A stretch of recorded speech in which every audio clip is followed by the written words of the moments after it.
Broadcasting from the business capital of the world, this is the Podcast Business News Network. Hey, welcome back, everybody. This is a gentleman who has done a lot in his life, and he's got plenty more to do, but I'm talking about an architect, a very prominent architect in the New York City metro area. But I come to find out during these talks that he's also a tennis pro, and he was back in the day when he was growing up, like barely 20 years old. He was playing with some of the best players on the planet. He is John Riggio, and he's back with us. Hi, John. How are you doing today? Great, thanks. Hi, Steve. How are you? Good to have you back. And I'm kind of blown away. We just talked a second before we went on here, but when you were playing tennis, barely 20 years old, you broke a tennis record of sorts, right? Yes, I have a number of records with the ATP. I'm counting about 10 playing records, but I also have one administrative record, which is very interesting, and that is I have the most photo cards submitted to the U.S. Tennis Center to play ATP tennis, and that is a record I had early on, going back in to '87, and continued on. I added cards. I think I might have had as many as 8 photo cards submitted to the tennis center, and this was taking place every time my contract was bought and sold, and every time a new line of tennis was submitted, they had to submit a photo card. So they took a picture of me, they put it on like this index card size paper, and they put it into their file, and I have the most cards. And so this is something that I was told by the staff there, and they told me that I had the record for that, and it continued on from the time they told me. I still had the most cards. It was something, another record I was able to obtain. This is very good. When we say cards, is it what we might think like baseball cards, that kind of thing, that type of card? Yes, the playing card they submitted has a photograph on it, and it just says some basic information of my name, that I'm an AT player, and they just keep it on file. That's really all it is. It's isn't the exact same card as a player card that you would get, like a Topps player card. Right. That's a different card. It's a slightly different size card, but this one is made the similar way, where they take a picture, put the information on, and they keep it on file. Gotcha. So when you had that record, was that with because I know when we talked last time that you had a number of different professional sports names when you were playing tennis. Was that card in your name, John Riggio, your true name, or was that one of the aliases? They all went under my natural name. Okay. Everyone knows about the different alias names, but they went under my natural name.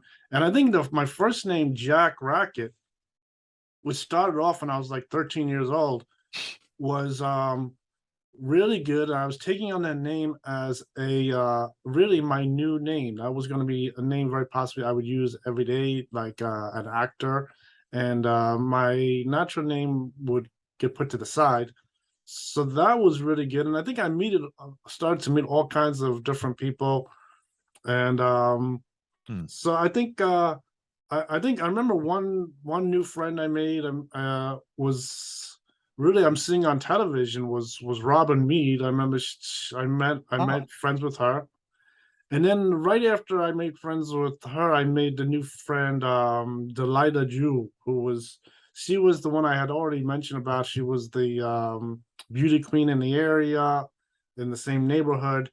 And as soon as I met her, which was very interesting, this whole thing with the tennis pro things, and I had my pro stock racket and everything, and her father was an ITF player when he was younger, and they were so happy that I was there with Delilah and everything, that her father really wanted me to marry Delilah in a serious way. And so when I'm 13, I was like, wow, I'm already getting married. You know, I have this whole thing with the tennis rackets, and they're telling me the same thing, that I can have a great future with tennis since they know I'm sponsored and everything. And this went on for a long time. It went on from the age of like 13 to like the age of 23 years old, with her and her father. And her mother was there too. I used to go over there, visit Delilah, and her mother was there. And and her mother and my mother, they talked on the phone and things like that. And what was happening there is, unfortunately, there was a problem. I mean, one time, Delilah had a problem with her mother, and her mother ended up falling ill. She fell ill, and but our relationship was still going on, and so it had Delilah and her father, and Delilah and her father was talking to my mother also. And what it culminated was really interesting is that over the years, they were really interested in this thing about me starting to take the money home instead of putting the money into the games and giving all the money, putting it into my tennis game, generating more and more games and more tournament wins. They wanted me to really take some money home. Hmm. And this would kick off the marriage, and which was really interesting, and it culminated to where I ended up having Delilah's father call James Spears to see how they could really get this promotion going with my career. And I knew the answer. The answer was really just to call my sponsor up on the phone and tell them that whenever the contract is renewing, that the money, instead of going to the games, is really supposed to come in a check. Now, I was told so many times that if I get a check in the mail, the whole place is going to go crazy in my everyday life, and they might try. People are going to really try to take the check. They're going to try to stop the whole playing. This was the big thing. They knew this over years of experience. It isn't just like a one-time thing just with me playing. They know many players have this problem. A lot of times it even happens like you get the money, then you buy a fancy car and all kinds of things like that. So what happens is Well, that's what, in fact, Delilah, just to give you a hint, also she was into entertainment. She was a successful entertainer. She went to college for like model management, had a degree in model management, and she was already, I told her, the winner of like a beauty contest, and her father was already driving her black Mercedes around town. So she was already successful herself, and so she was doing really good. And so that was what was going on. So that really, Hmm. that is where that sort of ended off. It was just an interesting story. And I sort of liked the whole thing with them really liking me, when and this marriage proposal. It was like what I call marriage talk. I call that marriage talk. And but I think the whole thing was really this thing about talking to the sponsor and switching it for the money's gonna come into my income, which at the age, as soon as I started playing those junior tennis matches, I was told by my coach and everything that the income uh was going from $25,000 a year since I was 9 years old, which was the standard income. It zoomed up over $200,000 a year. I was making a lot of money. So I think that whole Wow. thing it's a very interesting thing of sports business. And as a player, I couldn't figure it out myself. But in fact, Delilah's father was very interested, and he wanted to get involved a little bit with it and see if they can start to switch over some of the money. And I think that is a possibility. From what I was told, it is a possibility. Were they This saying that you shouldn't keep the money because they were afraid you might squander it, or are they saying that no, we want you to take that money and reinvest it into your tennis career, more matches, more things like that? Yeah, I think the thing with me receiving the money, what happens usually, it's a thing of either I could take the money and put it into games, or I could take the money home, and but I cannot pay for games after that. So I would take the money home, and then from their experience, what they told me is that people usually try to stop the money, take it, maybe even do something like identity theft, where they would start to take my career and the check, and then I would stop playing. This is so that it was some serious things like that, because Wow. a lot of people really want to go. I mean, they really want to try to take from pro player, and then if they could even do something like identity theft where they're the star player, I mean that's even better for them. So that was really the number one risk that they're talking about, and really Delilah and her father were doing pretty good to try to solve that problem. In fact, Delilah's father told me that he used to get some money from ITF playing. They gave him a check. And he played for a few years like that, and he did receive some money from playing. So he from his knowledge, they were trying to help, and they used to talk to my mother about it and everything like that. That was very interesting. And I want to go back before we venture on here. You mentioned somebody with the last name Spears, and I believe you mentioned that before in previous talks. I think his name was James Spears. Yeah, I think his name in the tabloid is like Jaime Spears, Britney Spears' father. That's where I'm going. Okay. Wow. Wow. Interesting. And that was right around the time where her career was kicking in. That I want to say That's was when she made her interview in Brazil. Yeah, I'm thinking back because I through radio met her. I think she was like 18 at the time, but I'm trying to remember the year. It was like 90. I want to say it was like 96 or somewhere, 97, somewhere around there. Yeah. Yes, she was still very young. Yes, she was Yeah. still very young. And I made friends with them, so I let them gave them the number at that point. That was Wow. near the end. I think it was coming around when I was like maybe 22, 23 years old. And that was always very interesting what happened with that. Then what happened also with the name Jack Racket. Now, with Jack Racket, there was another problem of really like identity theft. I was using the name in public, and my coach told me to start using the name in public and make it your own name. So I started using my name, and I think he did not envision all these things happening with Delilah and everything. And when I came back to him and he was telling me, we got to stop the name, it's because the whole thing happened with like they thought it was identity theft coming through, and I think they were watching things like that where I lived, and Wow. so they didn't want that to happen. So to make it simple in the outside world, I was just using my natural name, and the name on the tennis court, for some reason, it did stop. I was hoping to keep that name Jack Racket on the tennis court, but they sort of just did a one-time stop of using the name. I don't know why, but it had to do with something like they thought like identity theft was taking place and something like that. And that was the real reason. So the next time what I did was I went through a whole series of names. Nothing was really going through. And what I did was I just tried a new nickname. I did like a funny name, just saying my name was Amadeus, like the music, Rock Me Amadeus. Yes, So I was Falco. on the court Yeah. using this name Amadeus for a while, and like my opponents, they thought it was funny. They was like, this kid is calling himself Amadeus and everything, and so Wow. it was working good. I tried it for a little while. It was working good, but it was just a nickname. I was looking for a loophole. I didn't register that name with the ATP. I just used it as a loophole for a while. It was working good, and I didn't have to use my natural name all the time. I think after that came this whole thing with the Beast and John Beast. So right after that, it went right into the John Beast, and Wow. they used to just call that name replaced anything like using Amadeus. So that's what happened with that type of name. So it was very interesting, Hmm. and then I think from the last time I was talking about my tennis teachers. So after I left off with Lendl, and then after Lendl was Bjorn Borg. And the difference between Bjorn Borg was a junior player. So he already knew my story.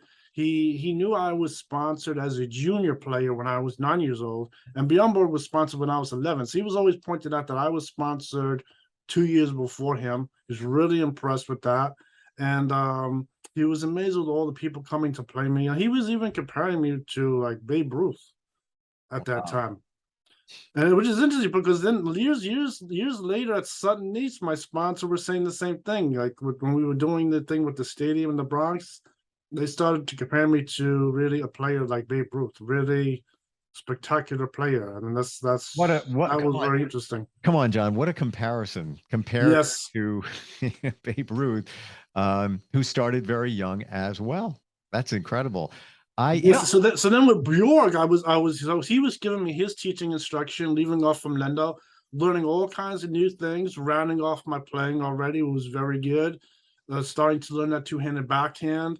And then also since Borg was there, and then it was there and everything, I think I also changed like some things about like how they're hanging out. You know, I told them how to get a spot. So what happened was I was there, and I was they were like, you know, they usually weren't in that area and things like that. So I was influencing them. I was influencing them, and then we also had the whole line with pilot. Remember, Bjorn Borg was a private pilot. Ivan Lendl was a private pilot. I was a private pilot at the time. So that was like another subject that we were talking about. And different with different careers, I think Bjorn Borg, yeah, he had some ideas about some side careers for me and things like that, which is interesting. It was always good to get different opinions, and so that was interesting. And Bjorn Borg also put in my name in like World Tennis Magazine and some other things, adjusting my ranking as it started to go up. So he was trying to get me publicized. He already had a photo shoot done of me. So even though they were the tennis teacher, they were also interested in having me advance as a player. But like I was saying, that there was the different players known around the world, and that is what was going on there. And so that I was learning from Borg, playing tennis with them, learning some more uh, different types of things about him. And he was also telling me about his world of publicity and things like that, and all kinds of things like that. And I think he was telling me about some of his recent marriages at the time and changes going on, and all kinds of things like that. So that's where we were with with playing with them. So that was very good. And so then I think the next interesting thing that was happening was as I was playing a few years later, I told you there was those little stoppages like at Sutton East. What happened was at the time I was there was a Robert Kraft, which is for New England Patriots, and he knows all about league playing and everything like that. So when there was a stoppage and it completely baffled my sponsors, they had no idea what the problem was. And I think with tennis, there's all kinds of people involved with tennis playing. To really play, you have to have a promoter, you have to have a sponsor, you have to have lawyers. So this stoppage, since it really baffled them, what they did with their playing knowledge was they were able to propose a new pro tennis league. And the new pro tennis league, the papers were filed and was approved for them to go ahead with their own pro tennis league. And so with some extra games and things like that, there was a new league was started for a while. And then as my tennis was allowed to resume, that tennis league dissolved. They dissolved the tennis league. But they were using their know-how to really make a new tennis league, and it was approved. And this was very interesting. I think back then they had things like the USFL and the NFL. So they had that new league, the USFL, for a while, and then it merged together with the NFL. And that was sort of a similar type of story that was going on here. They were really making their own pro league, a new league. And this is because of some kind of foreign interference with my playing. And they weren't sure what it was. It was just a strange problem, and they're not sure how to solve it for those terrorists. And so what happened was, since at that time my league continued to my playing continued to play, that league dissolved. So that's really how it solved it. So there was no other problems with that. And so that worked really good. You know, I want to ask you a tennis playing question. By the way, we're talking with John Riggio, who's an architect in the New York area. And he's also been a tennis pro back in the day when he was barely in his 20s. So I know that you still play, and I think you still teach from time to time as well. So I shared with you occasionally I'll play tennis. I admit I'm not good. And I'll play along with my older daughter. So I'm playing this past weekend and I'm going up to the net, and I believe it was going to be a forehand shot, and she fired the ball back so close that it clocked me right here. And I'm not kidding when I tell you, it dropped me to my knees, and Wow. I saw stars. And I was like the racket went out of my hand, and I was like, I'm wondering if I'm, damaged my eye, but came to turn out it hit here and it just, touched my eye. Everything was fine. Healed a day later. Can't even see it. But then I got to thinking, and I've told her about you. And I said, you know what? I wonder, guys like John, went pro. Has that ever happened? Have you ever gotten hit by a ball like that, or you're just so fast you deflected? Yeah, there's always a chance you can get hit by a ball. I think the last generation always used to use something called fisted feet, and this is like if you on the court, you can hit the ball right at their feet, and it can bounce off the floor and hit them. That was an old style of playing they used to do with the previous generations Wait, called wait, fisted wait, feet. wait, wait. Whoop, pause, because I'm going to do that this Saturday when I play with her again. Are you talking about spiking the ball down so it nails at their feet and then comes back up and hits them? Yeah, yeah, they used to call that fisted feet. I think my generation they started to get away from that. My generation was really to play where the ball did not hit the opponent at all. That was really how we were playing in the 80s. But the previous generation, maybe like 10 years younger, were playing where they can hit the ball near at your feet and it can bounce off the floor and it can hit you. Wow. Well, That's was one strategy of playing. They used to have that. it wasn't intentional. It was just I was so close to the net and she was relatively close as well and fired it so fast that I didn't even have a second to react. It just it clocked me. Um, but I did try something, and then now I understand why. And again, I'm not, I play like maybe 5 times a year. I'm not even kidding. When we have a weekend, we grab it.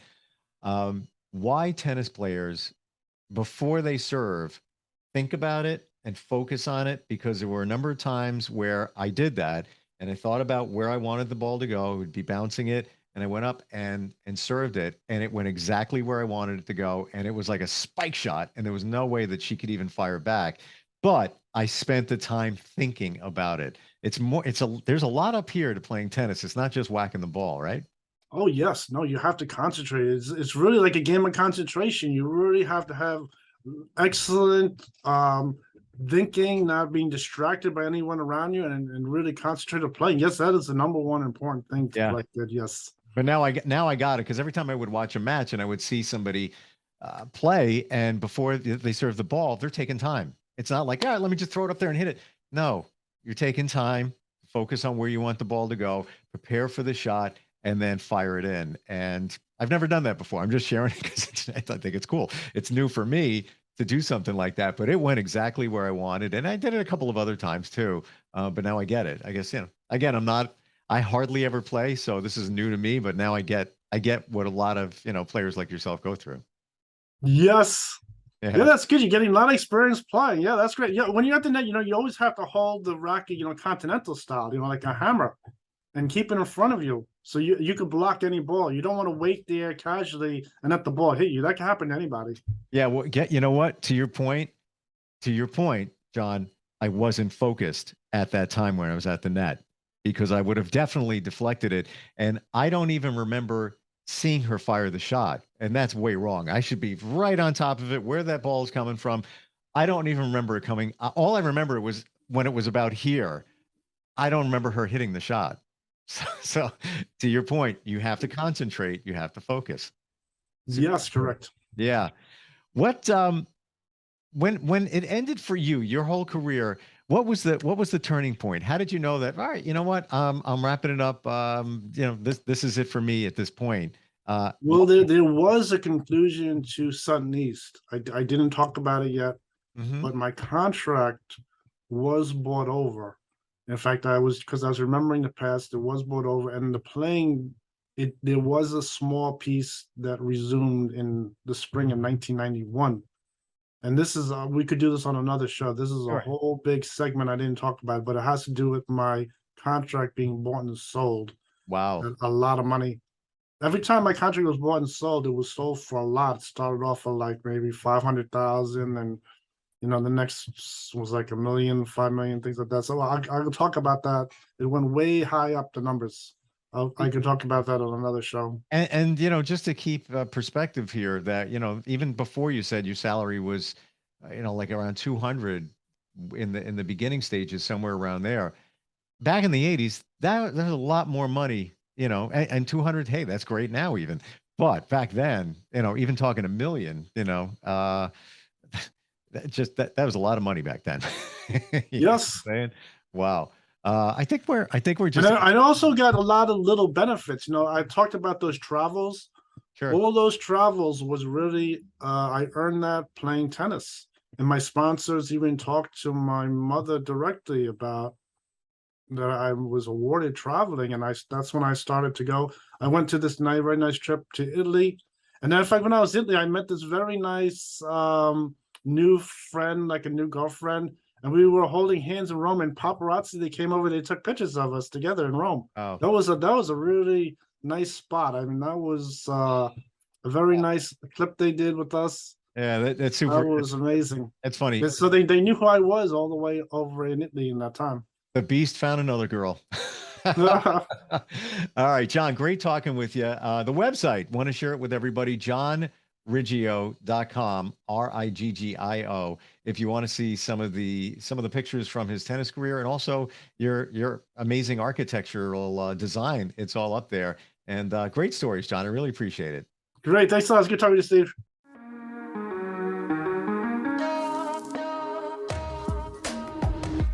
Broadcasting from the business capital of the world, this is the Podcast Business News Network.